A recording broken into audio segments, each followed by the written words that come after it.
सरकार म्हणजे अंग्रेज सरकार जे प्रत्येक वस्तूवर कर लावायचे, त्यांनी मिठावर कर लावलं. कोणत्या वस्तू जर कर लागली ती वस्तू काय होते, महाग होते की नाही. आपल्यासारखे गरीब लोक घेऊ शकतात का? हीच कशी वस्तू आहे, सर्वांना गरजेची वस्तू आहे की नाही. आपल्या गरीबसारख्या लोकांना भाजी नसली तरी आपण तेल मीठ पोळी घेऊन जेवण करू शकतो. बापूंनी मग मिठाचा सत्याग्रह केला. त्यावेळेस त्यांनी प्रतिज्ञा घेतली की जिथपर्यंत मी आपल्या देशाला स्वराज म्हणून देत नाही, मी साबरमतीला स्थानिक रूपाने राहायला जाणार नाही.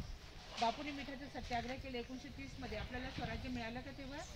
1930 मध्ये नाही मिळालं. बापूंवर बिना कारवाई करता त्यांना पुण्याच्या येरवडा जेलमध्ये ठेवण्यात आलं. बापू जेलमध्ये 3 वर्ष राहिले. 1933 मध्ये बापूंची जेलमधून सुटका झाली. तर बापूंना भेटायसाठी मग प्रत्येक प्रांतातून लोक गेले, कारण सर्वांना माहीत झालं की बापूंची जेलमधून सुटका झाली आहे. पण बापूंनी तर प्रतिज्ञा घेतली की परत साबरमतीला जाणार नाही. तर बापू जाणार कुठे, सर्वांना प्रश्न पडला. सर्वजण बापूंना भेटायला गेले. काही लोक बंगालवरून गेले, काही बिहार